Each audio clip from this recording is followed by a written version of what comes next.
Hi, I'm Zach, and this is the Depth Mystic Community Podcast, episode 16. For this episode, I wanted to interview Jungian Depth Mystic Zach Tollen and talk about why it's been so hard to belong for him.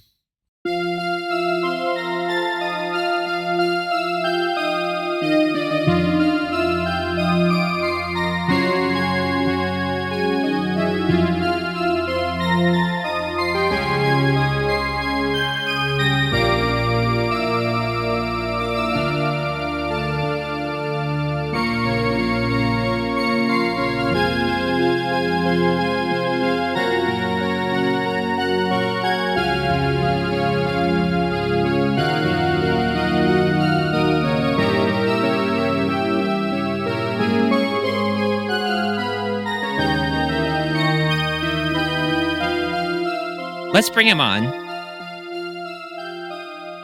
Hello. How are you this week? I'm doing okay. For this week, I wanted to ask you about the many different groups or places that you might have theoretically belonged, but then it turned out you didn't really fit in there. And so I wanted to start with asking about your original family that you were born into. Can you tell me about that? Yeah, sure. I was born in 1977, and I had a kind of traditional nuclear family, arguably minus the religion. My father was a Ashkenazi Jew by ethnic heritage, but basically he was an atheist. And my mother was mostly an atheist Christian. Neither of my parents were strongly religious. And so I guess the question with regard to belonging is, how is it that your family did not, in the end, meet your need for belonging? Well, like many families in modern times, we didn't have the kind of strong-knit community that you sometimes see in, say, a mafia movie, where the Italian family is the most central aspect of the people's lives. For most of the time before history, the people's family was a key aspect of their life. But in modern times, that's less true than it's ever been.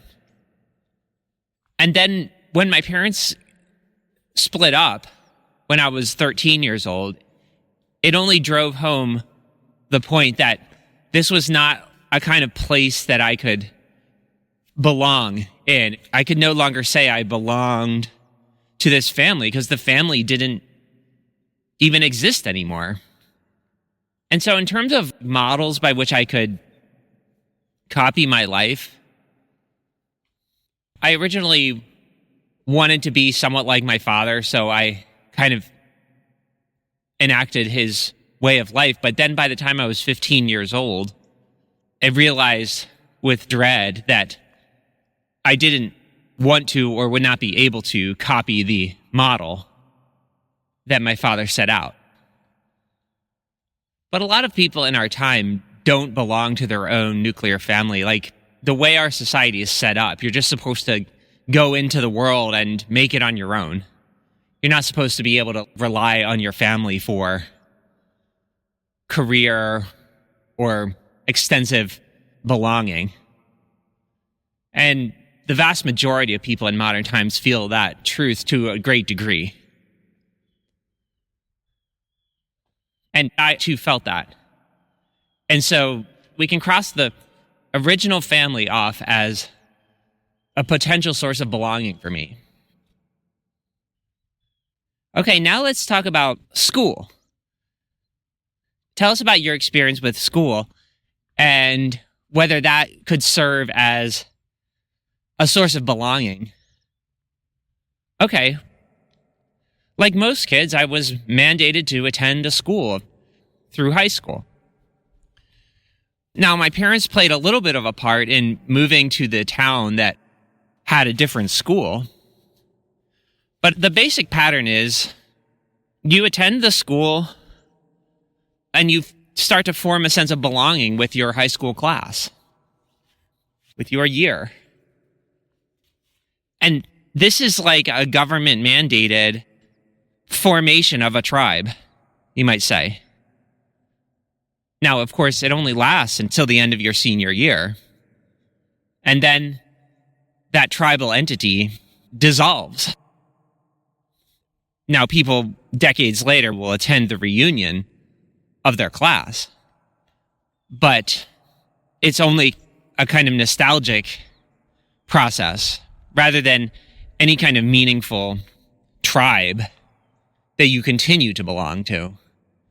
So I can't say that the people of my original middle school and high school were able to serve as like a kind of tribal entity to which I could belong. And it's not that they were expecting to. It's just that when you are in school, it is the first and arguably the most powerful experience of belonging that you will have in a normal adult life in modern times. Because the family is largely dissolved, because the village is largely dissolved, all entities beyond going to school, I think, are less central to a person's formation of their idea of social life than school. But when school's over, when you graduate, you're no longer a member of that tribe, really. It becomes an echo of itself, rather than a continuing organism to which you belong. And I'm no different from that. That's what happened with me. And I don't mention it because I think my experience was all that different from other people's, but just to say that it is a fact of our culture that school is one of the things you start out belonging to. And because the society is structured to dissolve that entity, then you don't have that thing once it dissolves. And you're left to sort of go about life trying to figure out, what could I belong to? If you didn't come from a highly religious or unified or demanding family, and your school is now dissolved, your school class is now dissolved since you're all adults, my sense of belonging largely went away at that time. I understand it's true for a vast majority of people. Okay, thanks. So let's talk about money. The earning of money could form a tribe for a lot of people. So talk about what jobs did you have, or since people need to make money, were you able to form any kind of community with others who were also there for the purpose of making money? Yeah, I can talk about that, but my case is dramatically different from most other people in my social class. I never had a great job in which I was able to develop a community. Many people from our society go on to find places to work and some form of community in those places to work. Now, again, the complaint of socialists and communists and that breed is that these places to work are very fragile. They can fire you at any moment. You can lose your job. So you're not only losing your source of income, but you're also losing whatever community you might have had there. But generally speaking, I didn't find any jobs or communities in that regard. I have a different history from most people. But that doesn't mean I have faith that if I had had a great job somewhere, that I would have found the kind of community there that would have made me feel like a whole human being. Now, some people might. And if society were completely stable, like if we had solved the job insecurity problem, which is to say, once you had a job, you just knew that you had it and you knew that you were there for life and that your coworkers were there for life. If as a society we had solved that problem, then there would be a much greater foundation for people to rely on being able to meet the community needs that they have at their place of income. Okay. As host, I just wanted to acknowledge that that's like a major place where a lot of people find communities. And I guess we left out college. Maybe you could say something about college. Well, yeah, college is like an extension of what I said about school. You have a class until you don't. Now, some people form lifelong bonds at colleges. My brother, for example, he joined a fraternity. And he still is friends with many of those fraternity people, and they still help each other out in various ways. That is a form of community that can last you your whole life. But I didn't even go to a college that had fraternities. And so for me, college was not a place to find permanent community. I had many growing experiences. A lot of my growth happened during the brief few years when I was attending a college. But I did not find a career there, nor did I find a group of people that would continue to provide me community long after I had left. So for me, that didn't work. Okay, let's go to arts and hobbies. Basically, you want to make a video game, one of your main projects. And is there any sort of community there? Actually, yeah. If I had a preferred community, it would probably be in the arts. If I made a game and it got enough renown that other people who had made games or done great art that I was very interested in took notice, then the opportunity, I think, to form a community around that would be very welcome. And hypothetically, I could have focused on participating in that kind of art more. There could have been very good friends and or communities in that zone that I simply have not acquired because I haven't done anything that would make me a notable person in that world. I guess it's just a matter of I became a mystic. When I had my mystical experience, it made it so that any art that I would make would have to be oriented around my mystical experience. And I couldn't just join the community of artists as such. But ideally, having an artists' commune or being friends with numerous other artists would be a fulfilling way to achieve community. I just certainly haven't had it myself.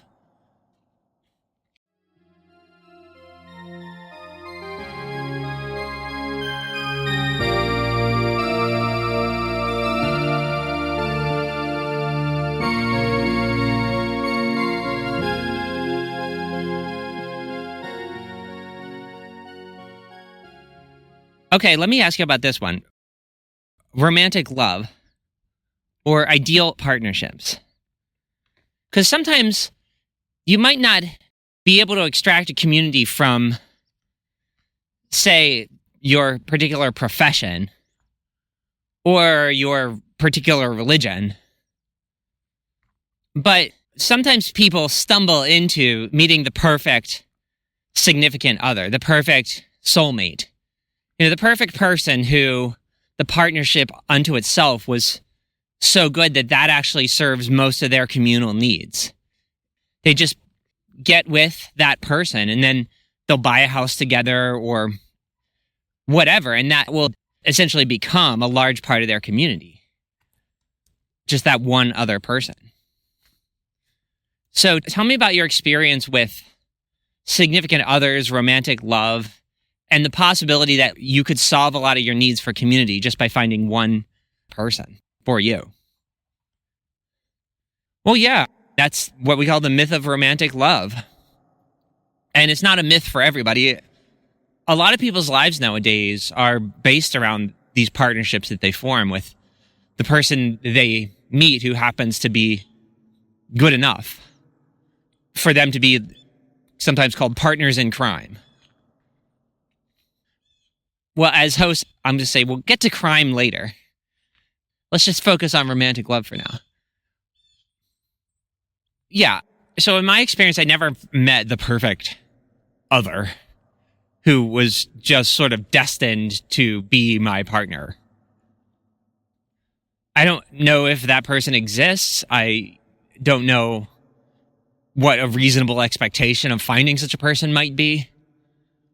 But for most of my life, I would find relationships that helped me grow, but I never found one person to sort of centralize my life around. I've had many different relationships, but I agree that romantic love in our culture is one of those places of community outside of society. If you're otherwise in the same situation that I'm in, where you're finding yourself outside of all the basic groups and institutions in society, one common solution to that formula is stumbling upon the romantic love interest who is also kind of outside society, and then you two form your own society unto yourselves. And it's popular and it works for some people, but it seems foolish to expect that to be your solution to your situation. And I've never found the perfect partner, because if you did, then a lot of your need for community would be absorbed in that relationship, I assume.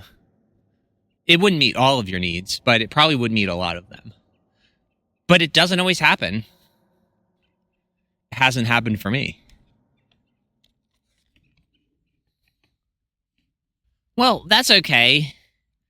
That means you have all the time in the world to be my guest on this podcast. So your significant other may have lost out, but I benefited.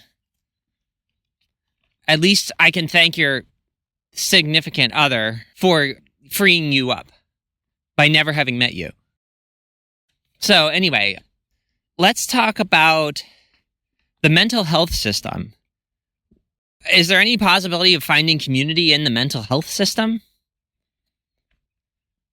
You mean not as a professional, but as a person with a diagnostic label? So basically you're labeled such and such a mental health case. And hypothetically, you can seek out other people with that same label and somehow form a community there. If that's what you mean, then I could say I was labeled mentally ill in various ways. And unfortunately, the mental health system is not a great place to find community.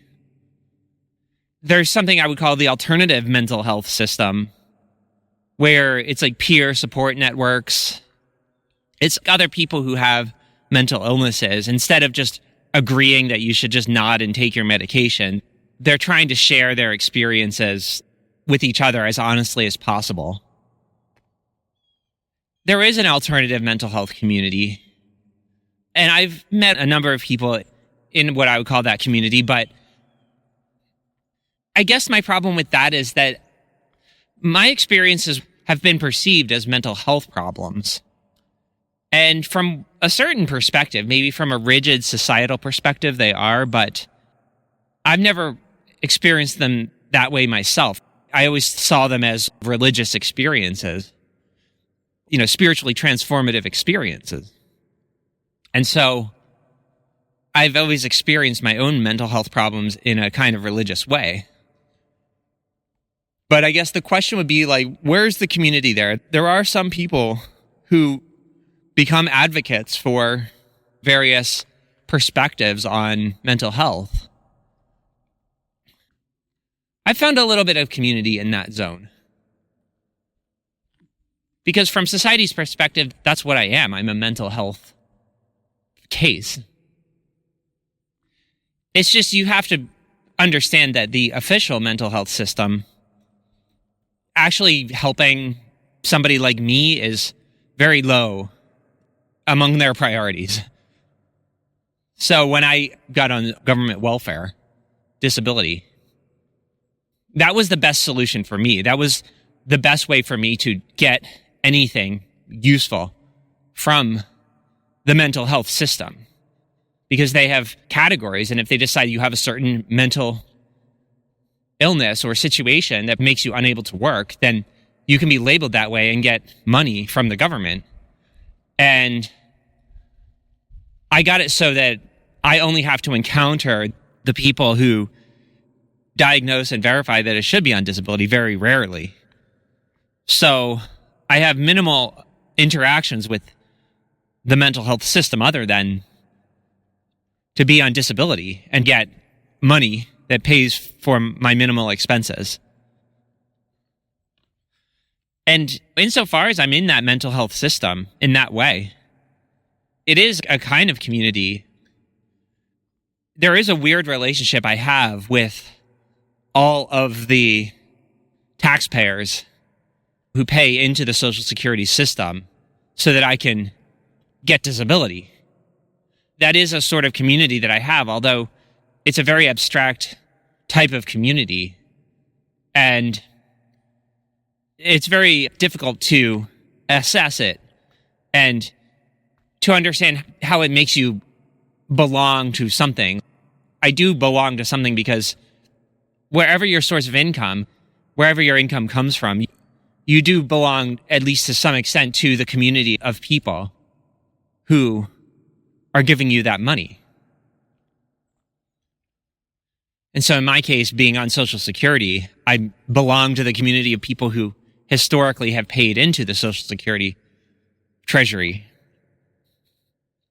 And it's certainly a weird way to be a part of a community. But if it didn't exist, then my life would have been certainly much harder trying to figure out how to survive. And although there might have been some unforeseen upsides, there would also have been an enormous amount of additional stress, assuming that I was able to figure out how to survive at all. But still, when it comes to community in a daily, tangible way that is sort of trying to meet a given person's need for a community, while I'm grateful to be on Social Security in the general sense, I do want to have more specific people and projects that can serve as my nearby community. Okay, that's kind of interesting that because of the mental health system, you got on government assistance. And as a result, you are part of a community of all the people receiving that money and all the people paying for it.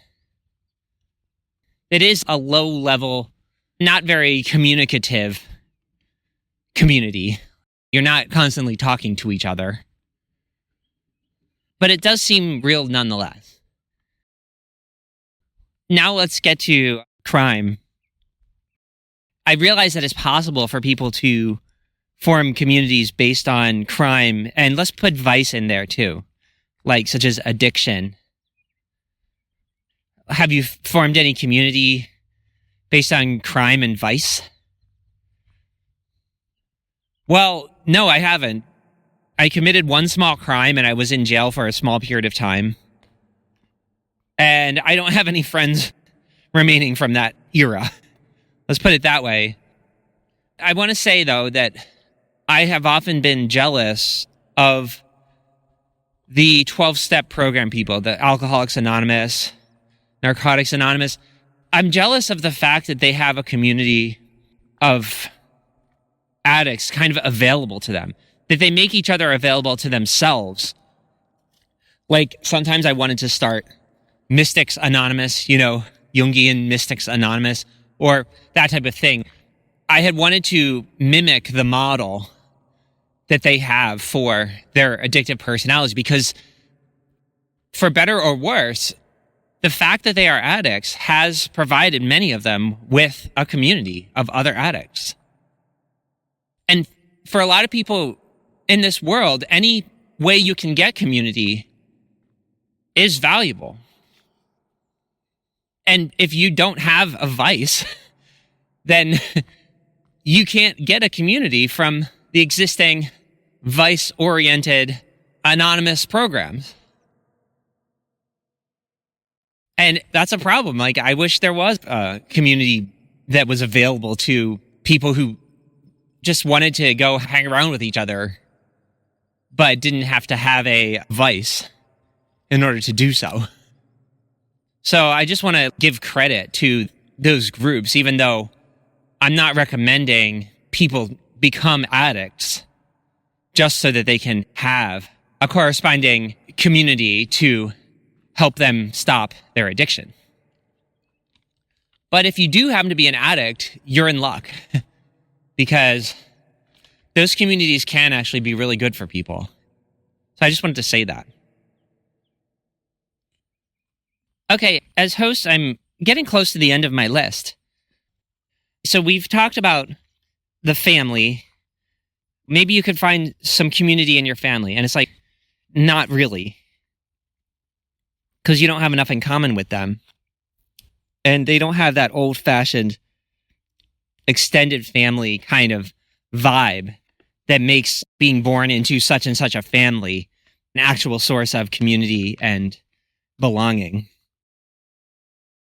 School didn't work because although it's mandated by government that you attend a school, when you turn 18, that goes away. And so your first initial experience with a sort of forced type of community is not made to last. And when it goes away, then that's it. You're on your own. And likewise, when you went to college, whatever friendships and community you might have formed there didn't last, and you didn't join a fraternity or anything. So college kind of stopped being a source of community once you left. Now, in terms of money, you've had a very unusual life where you haven't made a whole lot of your own money. And wherever you did, it certainly didn't help you form a strong community with the other people who were there working.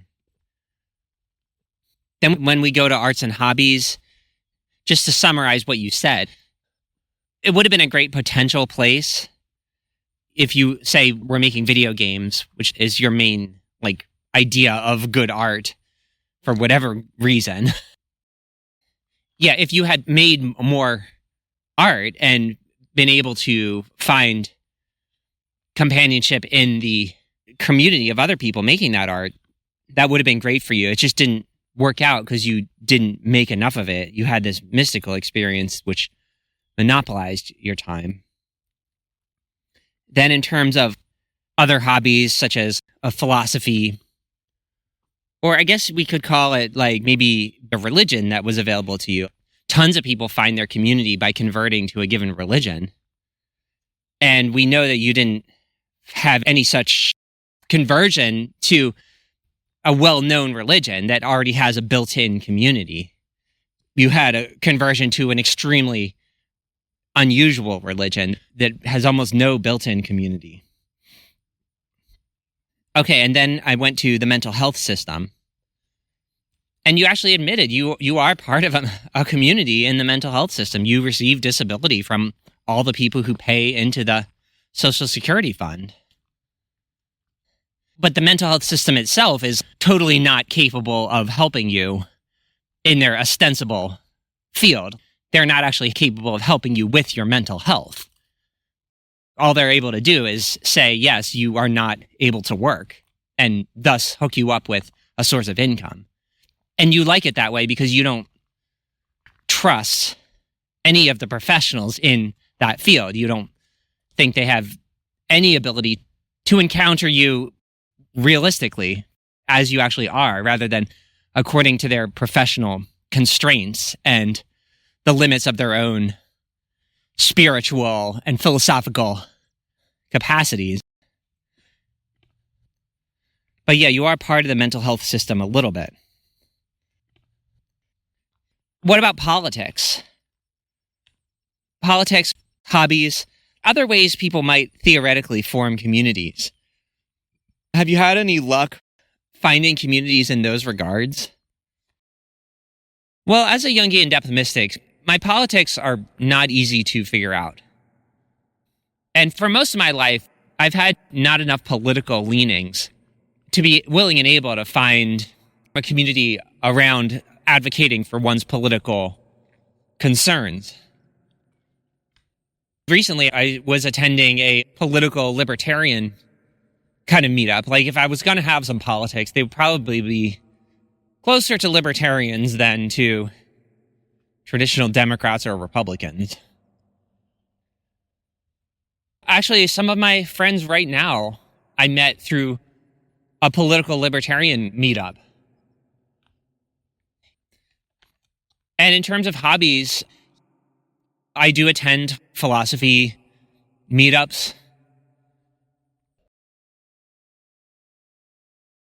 Just offhand, before I get to the final couple of things, I guess you could be neighbors. Maybe there's other ways you could form community, like you happen to live right next to people and you find great ways to form community just with the people who you happen to be around. What about that? How has that worked out for you? Well, I'm completely different from almost everybody. And so I'm frequently able to get along reasonably well with all sorts of people, but there are also limits to how much of my overall desires for life I can get from just random people. I've kind of gotten used to being able to interact with just about anybody, but part of that is due to not having particularly high expectations from people. And so I don't know what to make of the people who just happen to have been around. I think maybe earlier in my life, when I still had like a variety of things to learn from all sorts of people, then I could get lucky and sort of stumble into the next person that I needed to meet in order to grow. And so I have lucked into various relationships, some of them just because I happen to be in the same neighborhood as the other person, and with no other reason than that. And there have been some community needs that I've been able to fulfill just from that. So I'm glad you thought of that. Another little category of, we'd call it proximity. Finally, let's go to your mystic vision. Have you been able to find a community with regard to your mystic vision? Well, that's actually a complicated question, because a genuine religious experience gives you a relationship with what is often called God. I don't know if I would call it God, but it gives you a relationship with a higher power that actually allows you to survive not having a community. A genuine religious experience gives you an incredible psychic defense system that protects you from the loneliness of not being able to find your tribe. So in a way, the mystic vision gave me the ability to not have a community and not die or suffer or crumble as a result. But in terms of finding other depth mystics or other people in the field of depth psychology, or other people who have had spiritually transformative experiences, then I would say yes, I have met a small but important number of people who, because they share my religious and mystical experience, are actually important in my life. And of course, I know you're doing the Depth Mystic community podcast, and if I weren't a Depth Mystic, then you would take no interest in me. So there is some community here. But overall, I definitely like to meet a lot more people who are in the realm of what I call the Depth Mystic world, depth psychology, Jungian psychology, and other spiritually transformative experiences. And I think there's a lot of possibility there. One of the reasons I'm so glad to be on this podcast is because the podcast represents an opportunity to bridge the gap between other people who are in the Depth Mystic world, but that you and I don't happen to already know. There's a lot of potential there. Okay, one last question. Do you have any comment about the internet? About how the internet affects community in ways that wouldn't be the case before the internet existed? I think it's just a lot of really good things and a whole bunch of really bad things too. I think the internet is something that our society has not had enough time to integrate. And remember, our society already had massive problems with people not having enough community long before the internet. It's like a problem with industrial society, if not Western civilization in general. But that would be like a whole other episode to talk about that. Oh, okay. I just wanted to throw that in at the end because the internet's a whole new level of trying to solve a lot of these questions that people have. Maybe we will integrate it rather successfully in the end. It's just, for the time being, it still stands as a very disruptive entity. But thanks for coming on and answering this whole list of possible ways in which a person can find community. I guess the reason we're bringing this up is the general fact that meeting your needs for community are still very difficult for you. Is that correct? Yeah. Community is sort of a problem for me, certainly. And it's also a major crisis for our entire civilization. It's a big enough problem for me personally and for our entire civilization that it actually makes sense for you to have named your podcast the Community Podcast, even though there's no obvious community other than just you and me.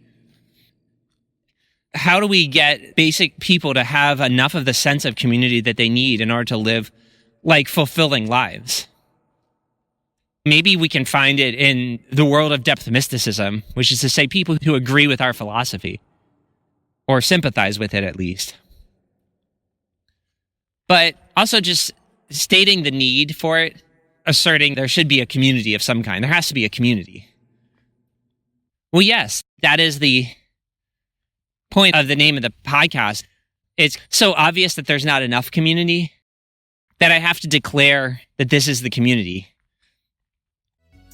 Okay, thanks for running through this list with me. I hope people don't mind my asking the Depth Mystic about different possible ways that community could have formed in his life, but none of them have been big enough to meet all of his actual needs for community. I think it's an important topic. If you want to make a comment, as usual, there's a little Facebook group and a Discord server where you can come and say what you think about the episode, or any episode. I'll see you next week.